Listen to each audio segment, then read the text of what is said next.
Folks అప్పట్లో south ఇండియాలో famous heroine గా ఉన్న మోహిని గురించి ప్రత్యేకంగా పరిచయం అవసరం లేదు. తెలుగు, తమిళ్, మలయాళంలో ఎన్నో హిట్ సినిమాల్లో నటించిన ఈమె తెలుగులో ఆదిత్య 369, డిటెక్టివ్ నారద, హిట్లర్ వంటి చిత్రాల్లో నటించి మెప్పించింది. అయితే ఇప్పుడు సినిమాలకి దూరంగా ఉన్న మోహిని తాజాగా ఒక ఇంటర్వ్యూలో ఏఆర్ రెహమాన్ గురించి కొన్ని ఆసక్తికరమైన విషయాల్ని పంచుకుంది. అలా ఒకప్పుడు ఏఆర్ రెహమాన్ అంటే తనకి ఎంతో ప్రేమ ఉండేదని, అతను మతం మారడం తనని షాక్ కి గురి చేసిందని, గుండె పగిలిపోయిందని, అతని అసలు పేరైన దిలీప్ ఉండుంటే బాగుండేదని, అలా తన ఇంట్లో చెప్పి ఏఆర్ రెహమాన్ ని పెళ్లి చేసుకోవాలని కూడా ప్లాన్ చేసిందని, అతను తనకంటే వయసులో చాలా చిన్నవాడని తెలిసినా కూడా తనే కావాలని ఫిక్స్ అయిందని, కానీ అప్పటి వరకు అతన్ని ఒక్కసారి కూడా కలవలేదని, మలేషియాలో జరిగిన ఒక మ్యూజిక్ నైట్ కి తను హోస్ట్ గా వెళ్లినప్పుడు 40,000 క్రౌడ్ తో జరిగిన ఆ షోలో ఏఆర్ రెహమాన్ ని కలిసేందుకు కుదరలేదని, కానీ తిరిగొచ్చే క్రమంలో తను ఫ్లైట్ లో కూర్చోబోతుంటే ఏఆర్ రెహమాన్ ఎవరితోనూ మాట్లాడకుండా నేరుగా తన దగ్గరికి వచ్చి హాయ్ అని చెప్పారని, ఆ మాట వినగానే ఆ ఫ్లైట్ లో ఉన్న 25 మంది ఆర్టిస్టులందరూ తన వైపే చూడడంతో తనకి సిగ్గేసిందని,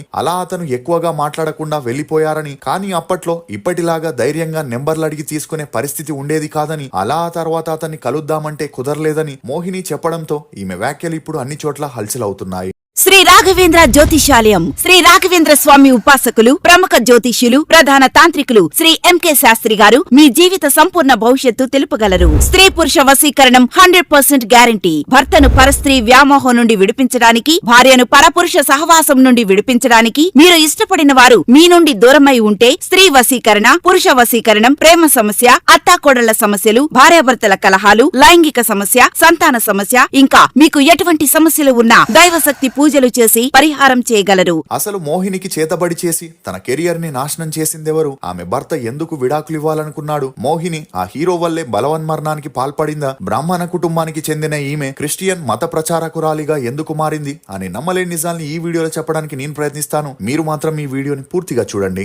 మహాలక్ష్మి శ్రీనివాసన్ అలియాస్ మోహిని. ఈమె 1976 జూన్ 2న తమిళనాడులోని తంజావూరులో ఒక మధ్యతరగతి బ్రాహ్మణ కుటుంబంలో జన్మించింది. తండ్రి శ్రీనివాసన్, తల్లి మీనాక్షి. ఇక ఈమె తండ్రి పని నిమిత్తం చెన్నైకి వెళ్లి హార్స్ రేస్ క్లబ్ లో సెక్రటరీగా పనిచేస్తే తల్లి హౌస్ వైఫ్ గా ఉండేది. అలా శ్రీనివాసన్ పనిచేసే చోట చాలా మంది సినిమా సెలబ్రిటీలు, రాజకీయ నాయకులు రావడంతో వారితో తనకి మంచి పరిచయాలు ఏర్పడ్డాయి. ఇదిలా ఉంటే మోహిని తన స్కూలింగ్ ని చెన్నైలోని చిల్డ్రన్ గార్డెన్ హైయర్ సెకండరీ స్కూల్లో చదివింది. చదువుల్లో చురుగ్గా ఉన్న మోహిని బాగా చదివి డాక్టర్ అవ్వాలనుకునింది. ఇక ఈ క్రమంలోనే శ్రీనివాసన్ కి తెలిసిన ఒక డైరెక్టర్ తనకి ఫోన్ చేసి తను తీయబోయే మూవీలో ఒక చిన్న అమ్మాయి పాత్ర ఉందని, మీ అమ్మాయి అయితే ఆ పాత్రకి బాగుంటుందని చెప్పడంతో శ్రీనివాసన్ ఎలాగైనా తన కూతురుతో యాక్ట్ చేపించాలని ఇమీడియట్ గా ఆఫీస్ కి తీసుకెళ్లగా అక్కడ రఘువరన్ హీరోగా, అమలా హీరోయిన్ గా కూటుపూకల్ అనే మూవీని ప్లాన్ చేసి అందులో హీరో చెల్లెలు పాత్ర కోసం మోహినిని సెలెక్ట్ చేయడంతో తండ్రి కూతుర్ల ఆనందానికి అవధులు లేకుండా పోయాయి. ఇక ఈ మూవీ రిలీజ్ అయి హిట్ అవ్వడం, అలా తన పాత్రకి మంచి గుర్తింపు వచ్చి బ్యాక్ టు బ్యాక్ ఛాన్సులు రావడంతో చదువు డిస్టర్బ్ అవుతుందని, కూతురికి మినిమం క్వాలిఫికేషన్ కావాలని తన తల్లి నచ్చజెప్పడంతో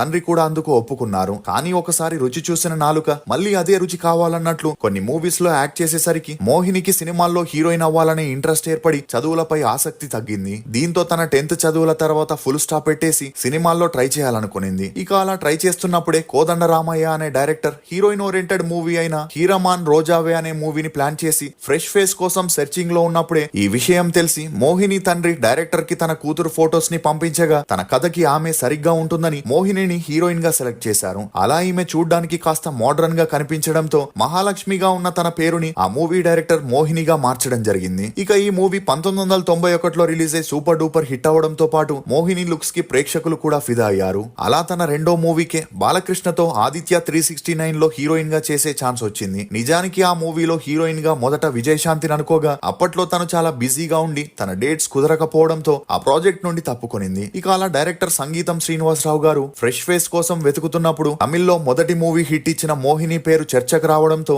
ఆమె లుక్స్ కూడా బాలకృష్ణకి బాగా నచ్చడంతో తనని హీరోయిన్ గా ఫిక్స్ చేసి షూటింగ్ ని స్టార్ట్ చేశారు. అలా సైన్స్ ఫిక్షన్ గా రూపొందించిన ఆదిత్య 369 మూవీ దేశంలోనే మొదటి మూవీ అవ్వడంతో ఆ మూవీపై అందరిలోనూ ఎక్స్పెక్టేషన్స్ భారీగా పెరిగిపోయాయి. ఇక అలా భారీ ఎక్స్పెక్టేషన్స్ తో రిలీజ్ అయిన ఆదిత్య 369 మూవీ పాన్ ఇండియా స్థాయిలో మంచి ఆదరణ పొందింది. ఇక అలా ₹1,00,00,000 తీసిన ఆ మూవీ 10 కోట్లని కలెక్ట్ చేసి రికార్డులని క్రియేట్ చేసింది. అలా ఈ మూవీలో మోహినికి వచ్చిన క్రేజ్ తో హిందీలో అక్షయ్ కుమార్ తో డాన్సర్ మూవీలో కూడా హీరోయిన్ గా చేసే ఛాన్స్ రాగా ఉండగా త్వరలో తను స్టార్ హీరోయిన్ అవుతుందని అందరూ అనుకున్నారు. ఇక అలా తెలుగులో ఎక్కువగా కాస్టింగ్ కౌచ్ ఉండడంతో ఈమెకి ఎంత సక్సెస్ ఉన్నా ఛాన్సులు వచ్చేవి కావు. అలా ఛాన్స్ కావాలంటే వారి టర్మ్స్ అండ్ కండిషన్స్ కి ఒప్పుకోవాలని షరతులు పెట్టడంతో మోహిని డిటెక్టివ్ నారద తర్వాత తెలుగు మూవీస్ లో యాక్ట్ చేయకుండా మలయాళం, కన్నడ మూవీస్ వైపు తన మక్కువని చూపించింది. ఇక అలా కళ్యాణ మంటప, శ్రీరామచంద్ర, జ్వాల, చిన్న మరమగలని back to back medium budget movies లో యాక్ట్ చేస్తున్న తను అనుకున్నంత సక్సెస్ మాత్రం అందుకోలేకపోయింది. ఇక అదే సమయంలో చిరంజీవితో ఒక మూవీలో హీరోయిన్ గా చేసే ఛాన్స్ వచ్చినా కొన్ని కారణాల వల్ల చేయలేకపోయింది.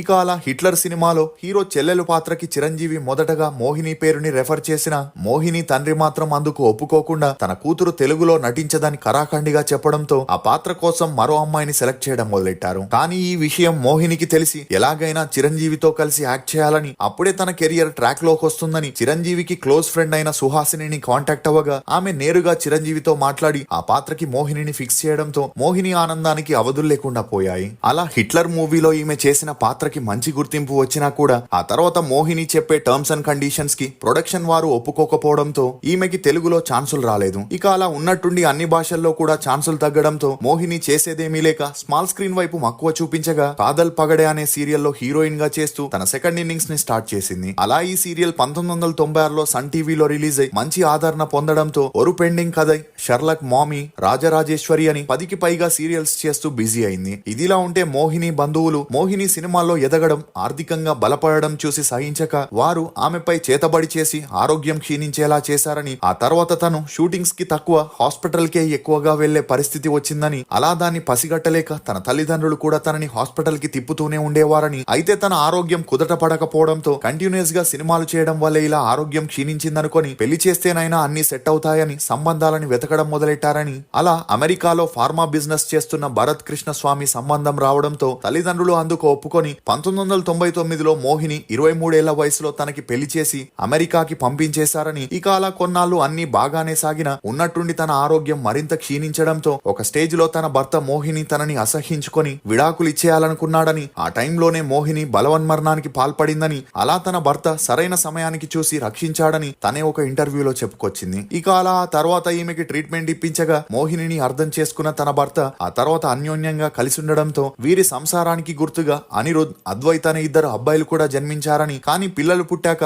మోహిని ఆరోగ్యం మరింత క్షీణించి బెడ్ కే పరిమితం అవ్వడం, భర్త చేస్తున్న బిజినెస్ లో నష్టాలు వచ్చి బిజినెస్ మూసేసే పరిస్థితి వచ్చింది. దీంతో భార్యాభర్తలిద్దరూ పిల్లల్ని తీసుకుని ఇండియాకి రాగా ఆ టైంలో తన పరిస్థితిని తమ పక్కింట్లో ఉన్న ఒక క్రిస్టియన్ ఆమెకి చెప్పగా ఆమె తనకి తెలిసిన వారి దగ్గరికి తీసుకెళ్లింది. అలా మోహినిని చూసి, నీ సొంత వారే నీకు చేతబడి చేశారని, మీరు బాగా డెవలప్ అవ్వడం వారికి నచ్చకే ఇలా చేశారని, దానివల్లే మీరు ఇంతలా సతమతమవుతున్నారని, ఇలాగే దీన్ని వదిలేస్తే మీ ప్రాణాలు కూడా పోతాయని చెప్పగా భయపడిపోయిన మోహిని, మా ప్రాబ్లమ్స్ అన్ని తీరిపోతే మేము ఫ్యామిలీతో సహా క్రిస్టియన్ మతానికి కన్వర్ట్ అవుతామని చెప్పడంతో వారు చేసిన కొన్ని పూజల వల్ల మోహిని దీర్ఘకాలిక అనారోగ్యాల నుండి ఉపశమనం పొందడంతో పాటు తన భర్త బిజినెస్ కూడా ట్రాక్ లోకి రావడంతో మోహిని తన ఫ్యామిలీతో సహా క్రిస్టియన్ మతానికి మారి తన పేరుని మోహిని కృష్ణగా మార్చుకోగా, తన భర్త భరత్ పాల్ గా, తన పెద్ద కొడుకు అనిరుద్ మైకల్ గా, రెండో కొడుకు అద్వైత్ గాబ్రియల్ గా మార్చుకోవడం జరిగింది. ఇక అలా ఎప్పుడైతే అంతా సెట్ అయిందో అందరూ మళ్ళీ యుఎస్ఏకెళ్లి తన భర్త బిజినెస్ పనులు చూసుకుంటే మోహిని మాత్రం క్రైస్తవ మత ప్రచారకురాలిగా మారి ఊరూరు తిరుగుతూ జనాలకి అవగాహన కలిగించే ప్రయత్నాలు చేస్తుందని ఆమె ఒక ఇంటర్వ్యూలో చెప్పుకొచ్చింది. ఇక అలా పిల్లలు పెద్దవారవడంతో తను సినిమాల్లో సెకండ్ ఇన్నింగ్స్ ని స్టార్ట్ చేయాలనుకున్న కొంతమంది మేనేజర్స్ వల్ల ఛాన్సులు మిస్ అయ్యానని చెప్పుకొచ్చింది. అలా సూర్య నటించిన సూర్య సన్ ఆఫ్ కృష్ణ సినిమాలో